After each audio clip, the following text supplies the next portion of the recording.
So I suppose you talked about kind of winning elections and how the Labour Party came up to win an election. So they've lost the last election, and now Jeremy Corbyn's the leader of the Labour Party, and they're getting so much, I suppose you said, vertical noise from the press and the media. What would you do if you were still head of communications to kind of turn that around and try and get them elected to the next government? Well, the thing is, it's not about communications. This is the mistake that people made. It's about the strategy that you take forward. Once you've got that strategy, then you can communicate it. But you can't communicate without a clear and compelling strategy. So, if you look at how Jeremy Corbyn won, you have to wind back. Politics doesn't happen in a vacuum. He didn't sort of suddenly, just appear out of nowhere. I mean, he did to some extent, in that nobody ever considered that he'd be the leader, but it didn't happen in a vacuum. So, for example, if I wind back to when we were in power and Tony Blair was leader, I think Tony was a terrific leader. I think we were a good government, but we didn't really bring lots of new talent on. We spent too much time dealing with the whole Tony Gordon thing, and in the end, whatever doubts we had, we all went back and helped Gordon Brown become Prime Minister.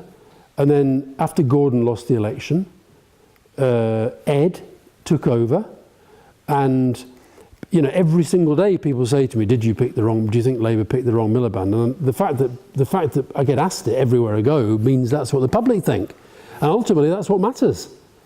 So we lost that election, and then out of that, there's always been a part of the Labour Party that actually has been more interested in winning arguments inside the Labour Party than winning power. And so anyway, that's all by preamble. My point is, we all have to take some responsibility for where we are now. It's not just a kind of, it didn't happen in a vacuum. What we do now, I mean, I'm determined not to become one of those kind of rent-a-quote, slag them off, say, it wouldn't have happened in my day, we'd do it better, da-da-da. But I do think that in the modern age, you cannot win elections in very difficult democracies where the public are very sort of, like they are, unless you are basically trusted on the economy, trusted on security, and people look at your leader and think, yeah, I can see him as Prime Minister. Now. But how do you put forward the image that he is a potential Prime Minister? Because presumably anyone could be Prime Minister just the way it's... No. Could you be Prime Minister? Ooh. Well, I did say think big and be bold. I can't afford your consultancy fees. And also, the other thing is, there is a vacancy right now. So, go for it. You're getting me thinking. The thing is that, listen, it's a really, really, really difficult job.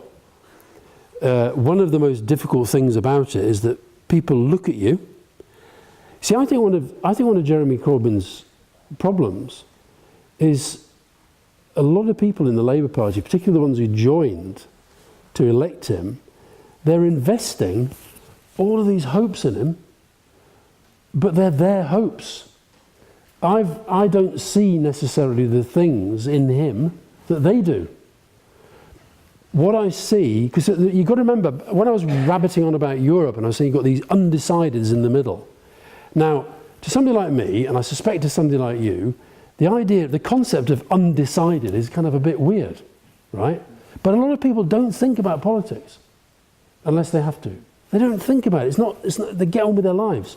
So they come along to an election and they take a look and they just have an instinct sometimes.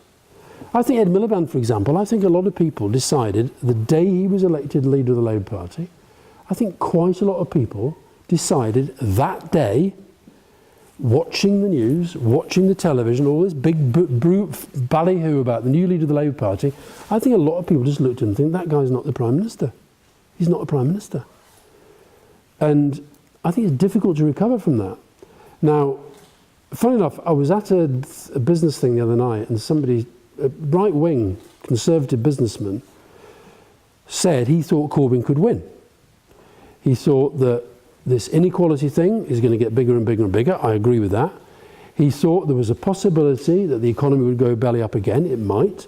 He thought there was a definite chance of the Tories becoming so arrogant, which they always do, by the way, and which they are at the moment, so arrogant that the public just sort of say, I don't care if people say Corbyn's not up, I'm just going to vote for change and that's Labour, because that's the only alternative.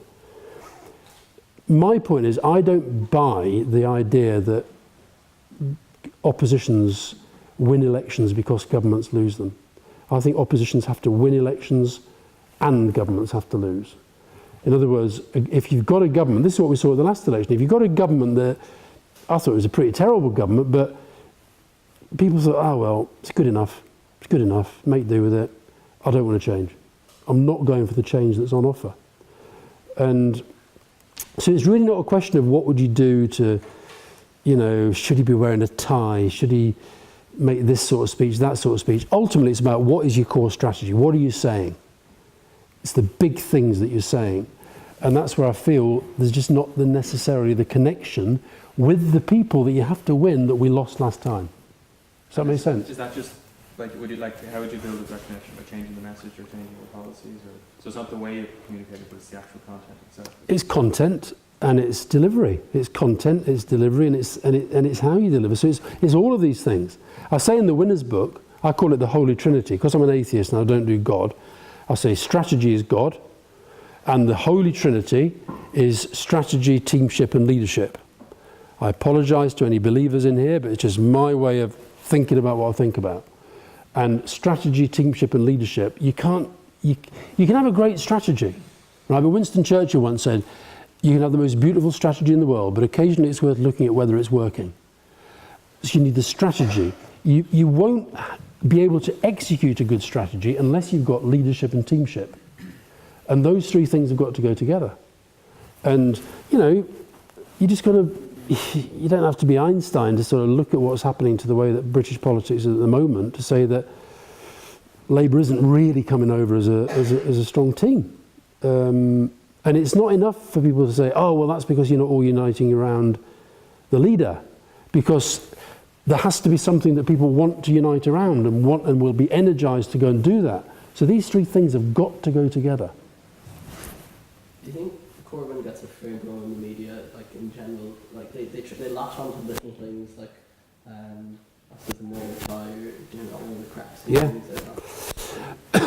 Look, no Labour. People like to think that because we got a better press than previous Labour leaders, that we used to get a fair press from the British media. We didn't. We just about leveled things out in the best of times. But the British press is a nightmare. I've got a section, I'm going to put my speech tomorrow, I'm going to put it on my blog in the morning. And I've got a little section in there about some of the stories that the British press have written about Europe, right? The stuff that they've said Brussels is going to ban. Kilts, curries, Caerphilly cheese, the British passport crest, the British Army, Scotch whisky was going to be classified as an inflammable liquid. I mean, utter horseshit, right?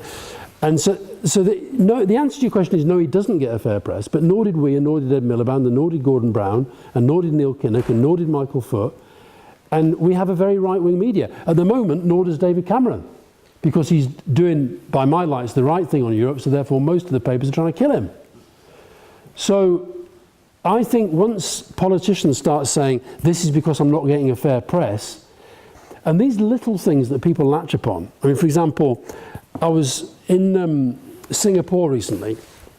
A taxi driver in Singapore, a Chinese taxi driver, said to me, why did Mr. Miliband do the headstone? He knew about that headstone. You know, the thing where he put the pledges on the thing. And he knew about the bacon sandwich. Right? You know where he ate a bacon sandwich in that picture. Now, okay, it wasn't a very flattering picture. He's eating the bacon sandwich. If there'd been a really clear and compelling strategy that was powering its way through to the public, people would have gone, what are they on about? Why are they talking about that? So I think sometimes when you talk about latching onto the little things, it's because they're wheedling away at something bigger. You know, Hillary Clinton, she pulls funny faces. See a lot of the pictures of Hillary? Like that. You don't notice. because she's actually saying something really powerful and big and important. So when you're controlling the message, or I suppose you're trying to get like a particular political message out there, and I suppose when you were in your role as Director of Communications, what sort of would have been the boundaries you would have set for yourself, sort of the ethical boundaries? Like what would you not have done? What would you have done to kind of like control the message or get your side out? I think if you're in that sort of position, under that sort of scrutiny all the time, you do have to have, your boundaries have got to be within what those who are scrutinising you might consider troublesome. Now, even doing that, I got a lot of grief. But that's because most of the papers didn't want us to win. You know, you've got to understand that they at the moment, I mean, Tony Blair still gets battered in the press. And the reason for that is that the right hate him because he was a Labour leader who won. And the left kind of hate him, partly because of Iraq, but actually it's because he was a Labour leader who wasn't left-wing enough for them. The people who seem to like him when we're in power are the public. And ultimately, I'd rather have them on side than the press. So, would I routinely got called a liar by the press, but actually I find it very difficult to lie. I don't lie. But would I sometimes conceal? Would I not tell people things that they wanted me to? Definitely. If it didn't suit our purposes, definitely, yeah. But I don't consider that unethical. And this was the Malcolm Tucker satirization of you. Was there any kind of, I suppose, truth in shouting at journalists and stuff like that? Is that Yeah, but it's overblown. It is it is overblown. I mean, I do swear a lot. Far too much. I don't swear quite as much as him. I did once beat the real Peter Capaldi in a swearing competition. I got more F's and C's into a 20-second thing. It was a competition we had, and I won. So that was good. But listen, the great thing about satire, it's like if you think about do you remember Yes Prime Minister? Well, you know of Yes Prime Minister. The great satire in that was the idea that civil servants try and control ministers. Well, they do. The satire in the thick of it is that there's a spin doctor in the centre of Downing Street who's trying to keep the politicians on message and control the media. That was my job. So, yeah, very proud. Going on from that, how much power do politicians actually have in terms of policy or deciding the vision of the... Oh, a lot. A better question, I'm not saying it wasn't a very good question, but a better question would be whether politicians effectively use the power that they have. I think too many of them get captured by civil servants. Ultimately, civil servants are there to serve. There's a clue in the word, servants. They're there to serve elected ministers. And the best civil servant will have the balls to stand up and say to a minister, this is a really stupid idea, but it's based on a proper analysis. The minister ultimately has to be able to take decisions. I think, and even possibly another better question, is where power now lies in relation to the way the world has changed. So, for example, we still have this model of electoral campaigning politics. You're seeing it now with Trump. I heard that idiot Trump today saying, vote for me and we've got all these problems in the world, vote for me and I'll solve them for you. Well, he won't, because he can't. And it's not just because it's him, because there's no president can, because it's not just about them. So a far better model, I think, will be to say, I will give you leadership. I will try and explain to you what I think is happening in the world. I will set out the values that I hold and what I believe in, and where I can make difference through policy, I'll try to do that.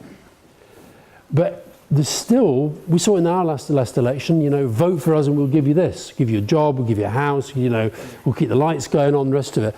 And I think people are sick of that kind of model of politics. I think they're looking for a much deeper sense of understanding. And the reason they have less power, They don't like to say, I'm less powerful than I was. So, for example, within the European Union debate, every single one of those 27 countries has agreed to pool some sovereignty for a bigger purpose, if you like, for a bigger project which will benefit all of those countries. But they still, every single one of them likes to stand up at elections for the domestic parliament and say, I can do everything. And, you know, if you look at I'm not a sort of conspiracy theorist about, you know, corporations and all the rest of it, but the reality is there is more power now in corporations.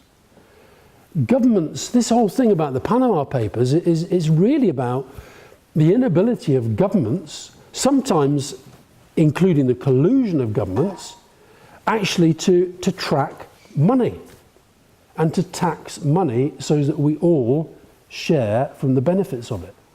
And they don't like to admit that. You're never going to deal with this whole this tax evasion stuff until every government in the world decides they want to do something, but it suits some governments not to do it. So politicians have less power than they did, but they still have an awful lot of power. Do you think it's only a certain amount of politicians? Like how much, when you were with the Blair years, how much of the policy was actually kind of decided on the whole party level, all of the elected, not TDs, were they? MPs. All of the elected MPs, or was it just still a small? So in terms of how much, you know, when you vote for your local MP, how much power as a backbencher will they have? Well, the thing is, look at from your years to now. Yeah, but listen, in our system, you have, you know, it may change, but you have parties, you have manifestos, you get people who get elected on platform, their platform, and actually, there's quite a lot of tolerance. I didn't always like it. There's quite a lot of tolerance of MPs getting elected on that platform, but then saying, I disagree with parts of it. But I think the policy-making process, we tried to democratise the policy-making process, policy forums, you know, votes at conference and all that stuff. But ultimately, you do need leadership. You need people who are going to say, right, if we're going to do it, in the end, it's got to come down to words on a piece of paper that says, this is a bill to do X, Y, Z. And you can't do everything. You have to have argument. You have to have debate and argument about it. But I think there's no perfect system of democracy. But usually what people say when it's not democratic and they don't listen to anybody, what it usually means is that I disagree with what they're doing.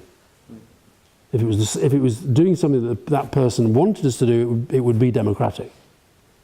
Does that make sense? Yeah. So you mentioned, I suppose, during the speech, that there was less of a belief in elected representatives at the moment. Like, it's kind of surprising because I don't really, I don't know, maybe it's just me, but I haven't noticed a change in people believing politicians less or believing them more. So, what's caused that and how much of an impact do you think it's having? I think a lot of it is to do with the way the media covers politics. I think it's done kind of relentlessly negative. I think, you know, you have there's so much more scrutiny of politics now. I'm not saying that we should be more deferential, but I think it's been really interesting in the last few days with the Queen at 90. The Queen is the one person in our country that, you know, David Beckham a bit, but he used to get shit as well. But the Queen, you know, whenever you see these BBC guys come along and talk about the Queen, I mean, there's like this sort of sycophantic sort of, you know, glorifying. I mean, you know, she just walked so elegantly, and you know, and she was you could see in her eyes her dedication to duty and service. I mean, actually, I could look in her eyes and think she looked a bit tired, but whereas with politicians, it's like the other end of the extreme. They're all terrible. They're all venal. They're all in it for themselves. And I don't know if we could get a balance somehow, but you know, I think it's interesting you say that you haven't noticed a change, but that's probably because most of your life, I suspect, has been on the kind of negative end of the agenda. I read an amazing book recently about the relationship between Winston Churchill and President de Gaulle.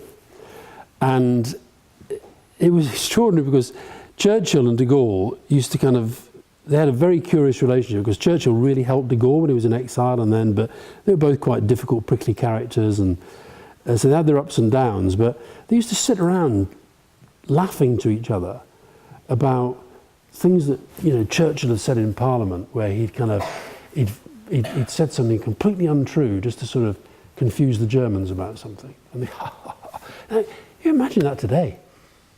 You know, imagine if David Cameron and Obama got together and said, let's say this and da, da, da. I mean, look at the grief we got over Iraq and the presentation of a case where actually, I don't care what anybody says, we did not, quotes, sex up anything. We may have been wrong, that was a different thing.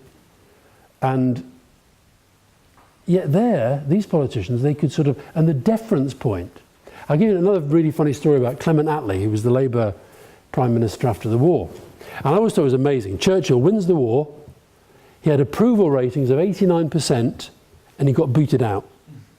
Because the public had made a judgment. Yeah, he was right for the war, but he's wrong for now. They put little nice Clement Attlee in there, who they'd got to know as a safe pair of hands during the war. He's going to build a health service, he's going to build homes for all the soldiers coming back, and da-da-da. On the day that the election was called, when Attlee called an election after his first term, and he went for a walk on his own, didn't have all the massive security they have now. He went for a walk, he was stopped by some guy from the Times who was going for lunch. And this guy couldn't believe his luck. There's Attlee out for a walk, and when I'm going for lunch, I'll stop and talk to him and see what he says.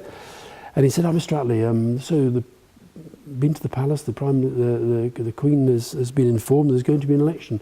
Is there anything you'd like to say to the readers of the Times about the election?" "No." And walked on. Now, just think about it today. It's like, you're in this 24/7, you communicate, media, blah, social media, Twitter, da, da, da. It's a totally different world. Do you think that's why, I mean, you talk a lot about the Labour conference and kind of the booze and the drinking in the party. Do you think that, to a certain degree... We're going to talk about that. It's in the book? In the book, Not today? Oh, not today, no. No, okay. No. So, do you think, to a certain degree, that there's so many limited opportunities for politicians to let loose or just relax, that they kind of maybe focus in or kind of overdo it at certain times? I certainly think that when I was a journalist, working in the House of Commons, say in the 80s, I would regularly see politicians falling over drunk. We just didn't write about it. Whereas now, today, you'd be, oh, here we go. Yeah. Straight onto Twitter, straight onto YouTube, straight onto WhatsApp. It's gone. I think, funny enough, on the stuff on alcohol, I think journalists and politicians drink less than they used to. It's the general public that drinks more now. So, do they let loose? I just think that, listen, if you're an MP, you do have to accept certain kind of limitations on your life, I think. Whether you like it or not, otherwise you wouldn't do it. But, I think you can have a pretty good life. Yeah. Do you think it affects, I suppose, like female politicians more so? When the last Conservative frontbench was announced, there was a focus at the first cabinet meeting on what the women were wearing. The female ministers. Was there? Yeah, no, there was. It was in the tabloid papers. Like they were kind of focused on, I suppose she's not wearing like a business attire. So do you think it's more difficult for women in politics? I think yes and no. Yes and no. I think that I certainly think women get judged in a completely different way, and it's unfair and discriminatory. But I still think that I think women can make it in the same way as men. In a funny sort of way, I think Thatcher was such a sort of a one-off in a way. I think Thatcher used to love those cabinet pictures when she was the only woman. I think Thatcher very much saw her role as being a woman prime minister. She never saw her role as bringing on women. I think now, this government, I think, has a blind spot on a lot of things. Has a blind spot on women, has a blind spot on race, has a blind spot on disability, has a blind spot on mental health. I just think they do. Actually, to be fair, they've been better on mental health than I thought they'd be, but they're still not good enough. But I think that, I do think the whole thing about, you see, politics, look at, we were talking about Corbyn earlier. Corbyn does get grief for how he looks. Cameron is quite interesting, because Cameron obviously, wears quite nice suits and what have you. If you notice, he always wears a blue tie. Always. Now that was partly because he's a Conservative, I guess, but also I think it's just that he's found a little uniform that people don't, so that people won't think too much about it. Angela Merkel, who's my favourite politician in Europe at the moment, because I think she shows a bit of leadership. Are you German? A few Germans there? Yeah? No? You like Merkel? You don't like Merkel? Okay, all right, okay. It's just that you nodded sort of knowingly to your colleague there, and I thought that was like a sort of, oh, we like Merkel as well comment, but you're probably talking about something completely different because we're droning on too long. Angela Merkel goes everywhere with her own personal stylist, right?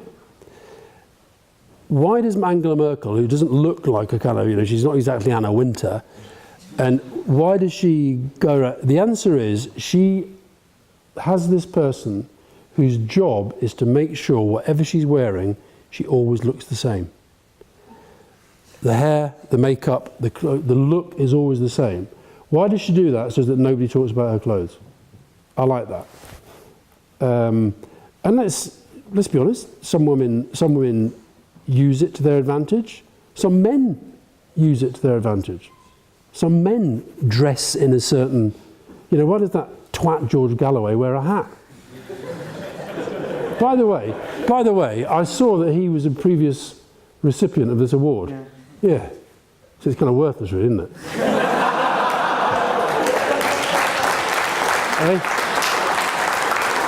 It's just an excuse to get me to come and talk, isn't it? Really. I don't think we need an excuse for that.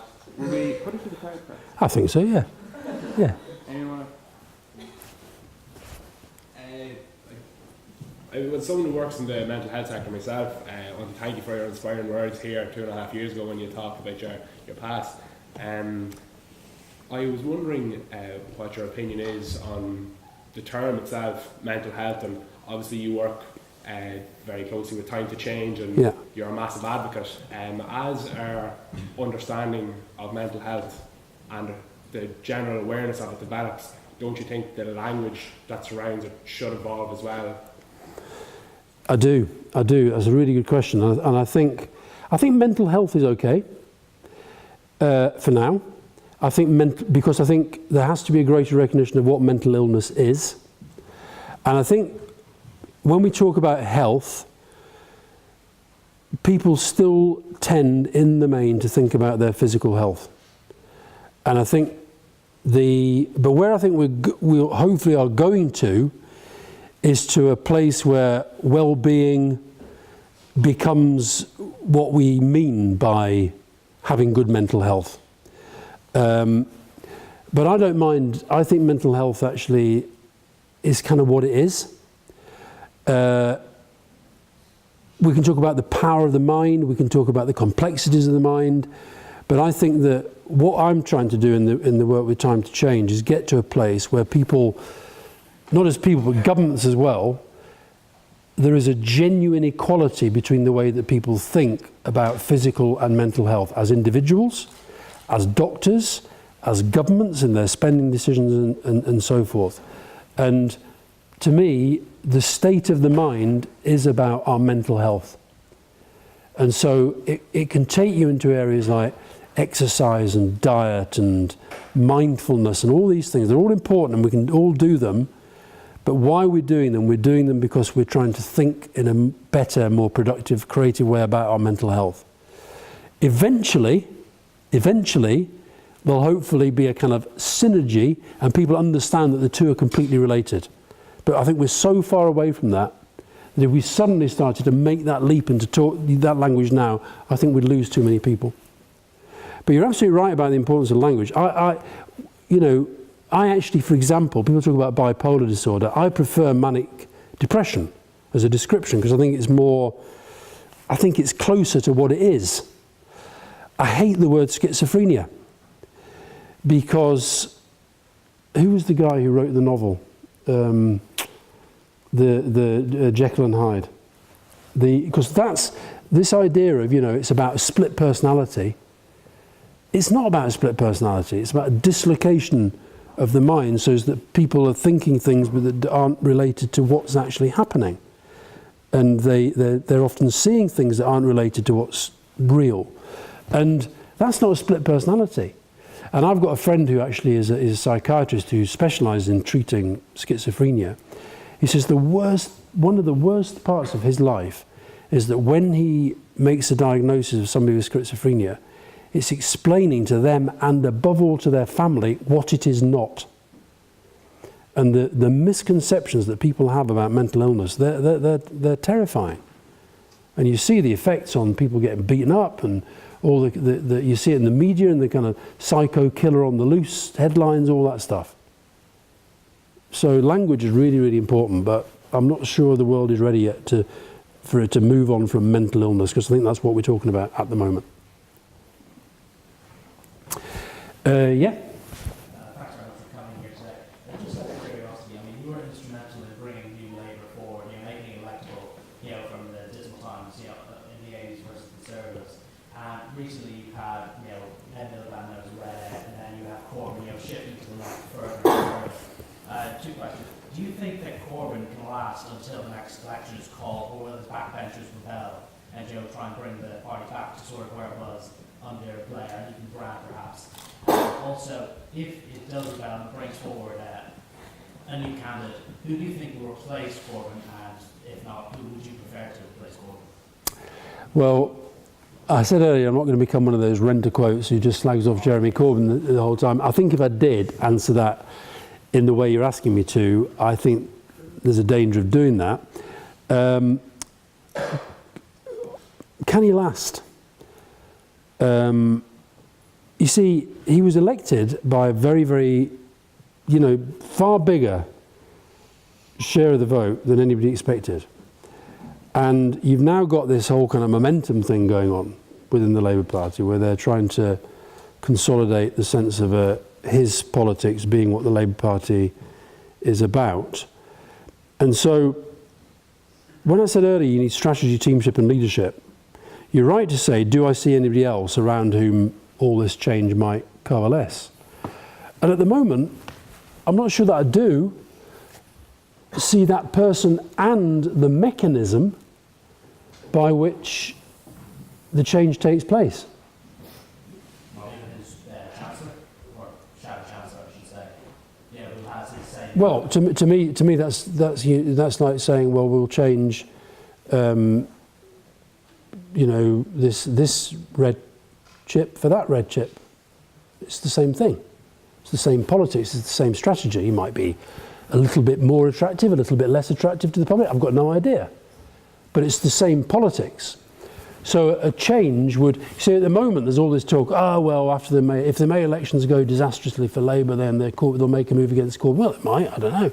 I'm not, and I keep reading about all these Blairite conspiracies. I always think if there's a Blairite conspiracy going on, I'm probably going to know about it, right? And I'm not aware of a Blairite conspiracy going on at the moment. I am aware of lots of people sort of saying, this is a crap government doing lots of bad things. We should be way ahead in the polls, and we're not. But I don't see the mechanism at the moment.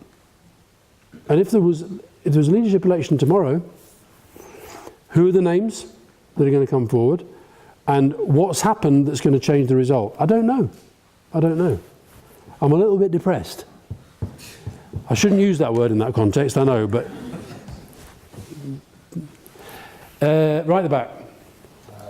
You worked with the British Irish Lions in 2005. Being Irish, you probably know what Alastair, but kind of following the whole Brexit Yeah. it's always like kind of press conference and dealing with the museum press and then the right press or the Yeah, that was an interesting one for me, because it was like it was completely out of the blue. I left in 2003, number 10. I knew I was going to go back for the 2005 campaign, and I knew I didn't want to go back in after that. So then Clive Woodward gets in touch, do I fancy doing this? I said, yeah, I'll give it a go.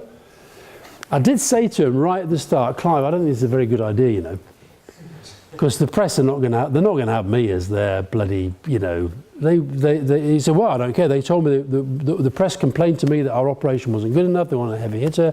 You're a heavy hitter. I want you to do it. So I went and I did it. But the press didn't really want to make it work.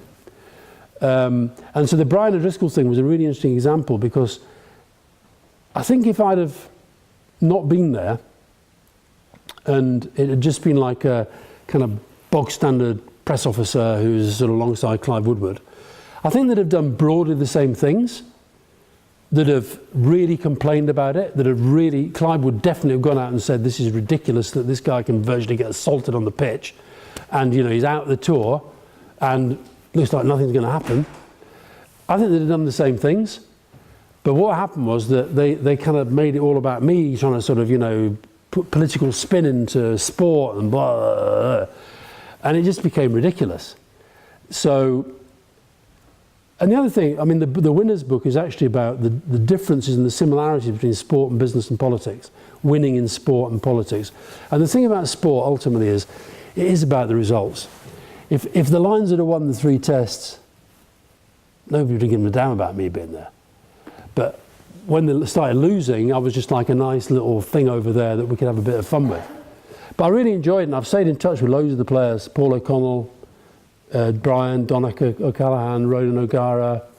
I got on really well with the Irish guys and the Welsh guys in particular. I'm not saying I didn't get on with the English guys, but I did get on better with the Irish and the Welsh and the Scots. There were only 2 Scots there, mind you. Yep. You mentioned there in your speech that governments who win elections, you said they have to be strong in the economy, on security, and all the stability versus chaos. And that's, I think you kind of underestimated how well the Tories did that in the election, because they did it really, really well. But we tried to do that here in Ireland in Fine Gael, and it just was a disaster. And it was a disaster in Spain, in Portugal, and Greece, but worked so well in the UK. Why do you think? Yeah, it was interesting, because you're here, there's no doubt that your guys thought it was going to be a rerun. And I kind of understand why. But you see, I think that, I don't believe that the Tories, I know that technically they won the election, right? I think we lost the election. I think it was there for the taking. And I think we made a massive strategic gift by not rebutting this relentless thing about that Labour caused the crash, the mess we inherited. We didn't push back on it. Ed Miliband took a strategic choice to distance himself from that Blair-Brown thing, and that was, I think, a terrible mistake. I think with the other thing that happened in the election was that the Tories, my big beef with Cameron is I think he's a tactician, not a strategist. I think we're having this referendum because of a tactical response to the rise of UKIP 3 years ago. He should have beaten them 3 years ago in argument. He announced the referendum to keep them quiet, to shut the Eurosceptics up, and now we're here, we're having it. And likewise, I think in the way that they used the rise of the SNP was brilliant tactically, but it's what has put booster rockets under the SNP since the election, and particularly the way that Cameron handled them after the referendum. So I think he made a lot of strategic missteps on the SNP. Look, every country's different. Every country's different. I slightly worry with this referendum campaign that Cameron and Osborne are doing a bit of a rerun of the election campaign. Lots of Cameron, lots of negative messaging on the economy. You always need more than that.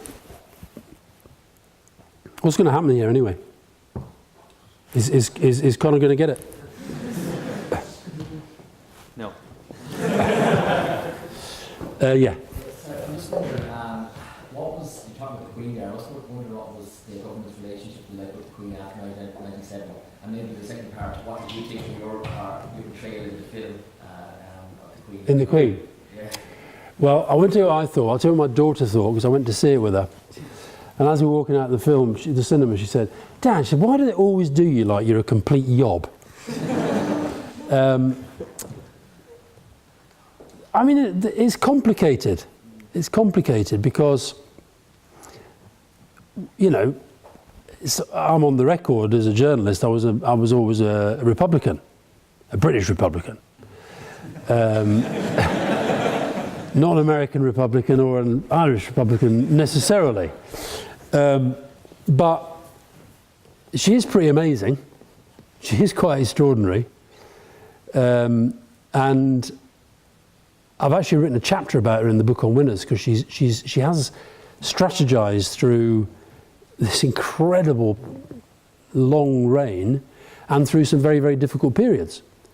This kind of sycophantic stuff I was talking about earlier, a few years ago, there's quite a lot of kind of republicanism in the British media. They were killing them, you know.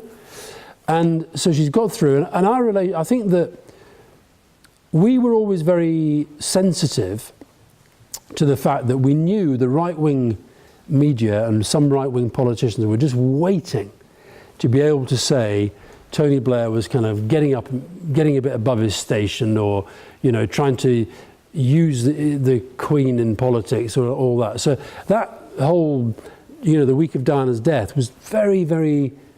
We actually, I think, bent over backwards to make sure that didn't happen, but actually we still got criticised and got accused of it. And even, you know, the People's Princess thing, you never know when a kind of soundbite is going to connect or not.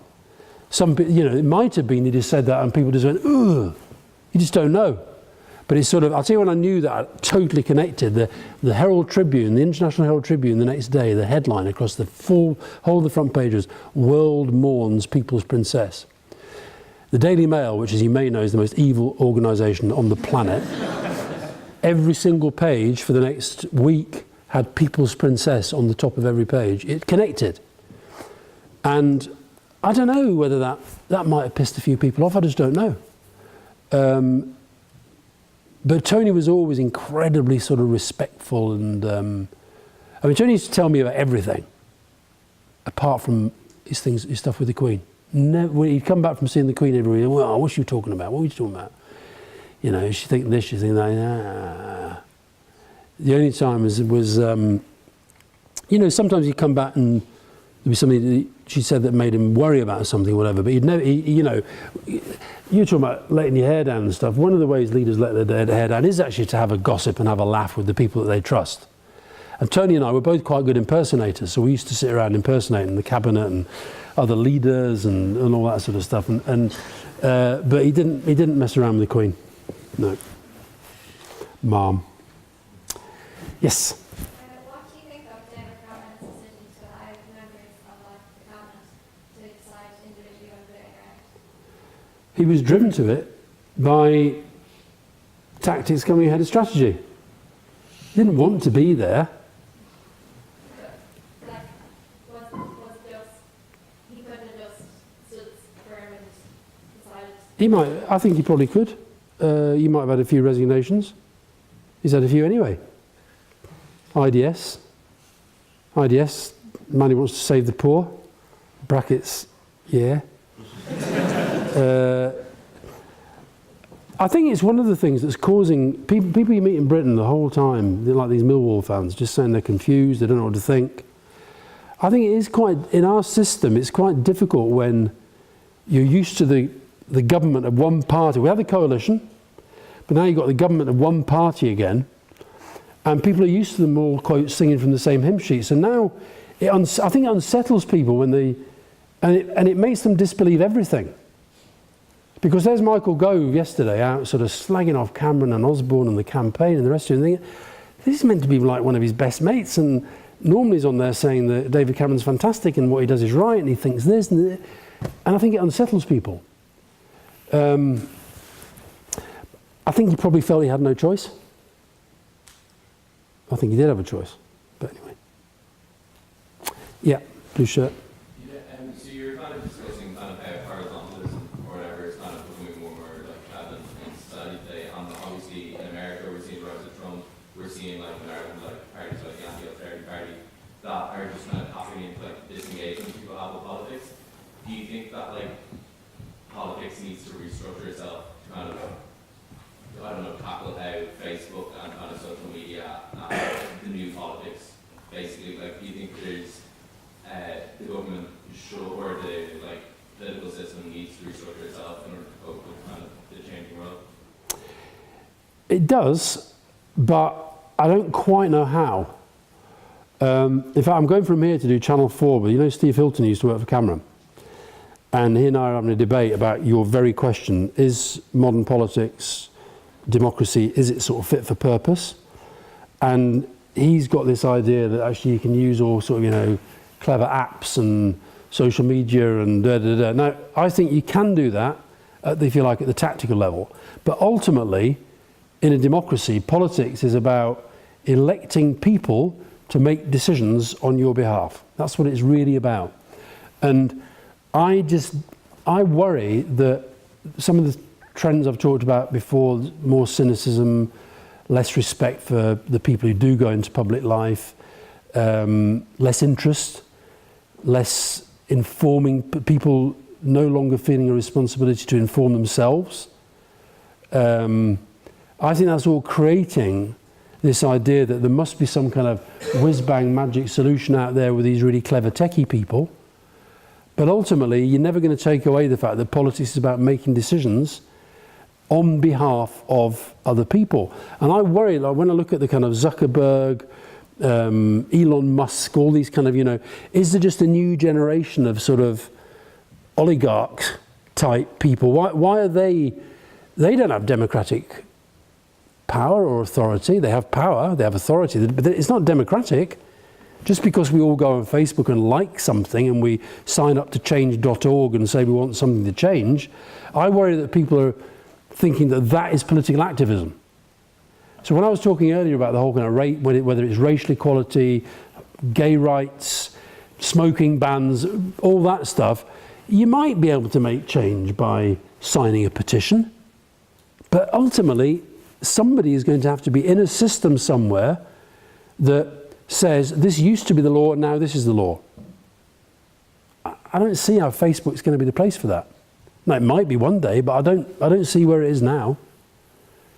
So I actually think we've got to rediscover a sense of politics being about us. And I said earlier, I think your generation is going to be the one. So I mentioned my son who's getting involved in homelessness. And he's in his 20s, he's already doing stuff that's making a difference. And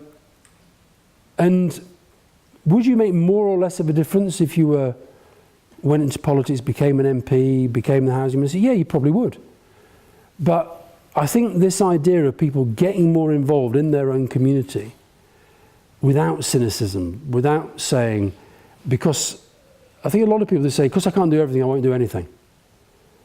And I can't see what it is out there that's a sort of social media, technological gizmo thing that suddenly we're going to find a new way of doing politics. I'm not sure we need the new way of doing politics. We need to find new ways of making people understand that it's relevant to their lives. That's the bit that we're failing at the moment. Yep. In my lifetime, I've seen politics just like Tories versus Labour. And then you had the coalition where the Democrats. And now you've got a whole mix of loads of different parties. What do you see is the future? Do you think we'll return to that big two-party battle, or do you think the smaller party will end up in power? Well, look what's happened in Scotland. It's already happened. I mean, the SNP was a smaller party not long ago. It's now a party of government. It's one of the big parts of opposition in Westminster. And that's kind of changed relatively recently. I don't think that, you see, America, there might be another third candidate comes along, but such a huge country, and yet they seem locked in this two-party system. It's one of the things I'm going to talk to you about with Steve Hilton about on the telly. I think that I worry at the moment that with the kind of Bullingdon boys in power, that politics is already a little bit becoming a kind of thing for rich people. If we start to say it should become easier for independents to get power and all the rest of it, most people can only get into politics through the party system. And I worry, I look at sort of what's happening. I'm a supporter of elected mayors and all that, but I look at, Ken Livingstone, Boris Johnson, and I think Ken did quite a lot of good things for London, but I think Boris Johnson has been mayor and done a lot of good things for Boris Johnson. I think he's been very good for London. And I think you've got to be careful when it becomes too much about the kind of cult of the individual. So I still am slightly attached to the big party. I also think that it's good to have majorities so that governments can do things. I don't think the coalition was a great success. Listen, I've got to go to telly soon, haven't I? So do you want to take one more question? Yeah. Time for one more, and then we'll do- Okay, let's take two over there. Yeah, No, I meant her. I'm going to go 2 questions. No, I meant her. She smiled the whole way through my speech. You said that Northern Ireland was one of the key issues that made you go in with Tony Blair. Why was that one true? No, it wasn't one of the key issues that made me go in. Yeah. It was one of the parts of what we did that I felt was most significant, felt proudest of. And there is definitely, I can remember, who the hell was it? Somebody once said to me when we started doing the peace process, somebody said, this Northern Ireland thing will get into your bones. And it sort of does. It sort of does. And this is why I get so annoyed and so angry when I hear people just say, oh, Tony Blair, all he ever did was Iraq. You know, I'm not saying Iraq wasn't a big part of his premiership. But actually, if you were to run a kind of a rule over the hours that went into issue by issue, Northern Ireland would be right up there. I mean, the number of times we sort of flew over here and worked through the night and then went back and then it didn't quite go, so we came back and, you know. And I also find it very sad the way people treat Bertie Ahern in Ireland now. Because he was like, seriously, he was amazing during that time. He really was. And, you know, I speak as I find. And I think it was a really, really good example of what different collections of politicians of different beliefs and different parties and different backgrounds can make happen if they've got leadership, which was Tony and Bertie and Clinton, and if they've got enough within them to say, okay, I'm going to give this a go. And it was incredible. I mean, I can remember once being in a meeting in Number 10. The first time Adams and McGuinness came to Downing Street, that was a big, big thing. That was a big thing. And then it became a norm. And I can remember being in a meeting in Downing Street around the cabinet table. I can remember Ken McGuinness, the DUP guy, Tony sort of saying, oh, can't you do this and can't you do that? And Ken McGuinness sort of sitting back and saying, you know, well, when you're sitting in a room opposite somebody who tried to kill your brother, you know, it's like you think, ooh, wow. Strong, really visceral, powerful stuff. And you keep going. And actually, he was willing to do stuff. He was willing to make change, but he just wanted to make his point. So yeah, it was fascinating. It was absolutely fascinating. And all of those people, I think, were incredibly lucky. I wrote a book a couple of years ago, The Irish Diaries, and it was all about the peace process. And a lot of it was luck. A lot of it was the luck of that collection of personalities being in the jobs they were doing at that time. David Trimble was a nightmare. But he was absolutely the right guy who was there at that time doing that job. And he sacrificed himself in a way. Ian Paisley, nightmare. Right, people forget this, the day of the Good Friday Agreement, Ian Paisley marched on Stormont and they removed the gates at midnight. Because it was like, he was a nightmare. But at the right time, he became the right guy. So there's a lot of luck. Now, I don't care about Channel 4, but I think Channel 4 might care about Channel 4. So, I suppose, leave it at that question. Is that okay? Or one last one at the back? You mentioned earlier about Queen and media's love for in Britain. And I think to some extent that has gone into Asian wedding. So do you think following the Queen's death as a place for the British monarchy? Or do you think that symbolism role in anything like that? I just think they're very, very good at the art of survival. And I think they'll still be there. And I think they're actually, a lot of it is down to her, but they're in a better place strategically than they've been in my lifetime. And it's not just the Queen now. I mean, I went to a rugby match during the World Cup. When Prince Harry came on the screen, the crowd were going wild. I've got to tell you a funny story. You know Jonathan Powell, who was Tony's chief of staff, and he actually was a bloody hero in Northern Ireland. But anyway, we got invited to a farewell at the Buckingham Palace, to somebody who worked at the palace and we'd worked very closely with. And the Queen came along and made a little speech and and we're standing around there and you look at her out of the room and you're thinking, not many black people, lots of people with little pinky rings, lots of sort of florid chaps with whiskers, lots of ladies with big hair and all the rest of it. We'd been in power for about 10 years and Jonathan just turned to me and he whispered, he says, you do realise we've completely failed in our mission. So I think they're there for the duration. Okay, so I have over here. I'm sorry if the ones I couldn't, and I would have stayed, I promise you, but I've agreed to talk bollocks on the television tonight. So we'll get you to sign the... Right, I'm not, as long as I'm not on the same page as George Galloway. A hero of yours, I take it, yeah. Extraordinary meeting, the citizen who wouldn't, the general was asking. Nice, well, it's a ballpoint. Oh, get a better pen than that. Look at that. It's got one of those things, I don't know those since I was at school. You have a red one.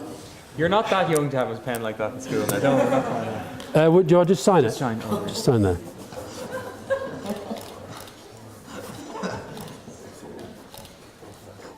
Tassin, we have to sign you. Oh, hold on. I need a picture of this on my phone, you see, so I can.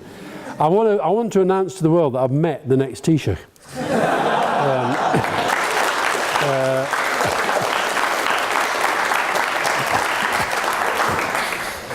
Yeah, and the thing is, it's. How many times do you see an Apple logo in a day? It's incredible, isn't it?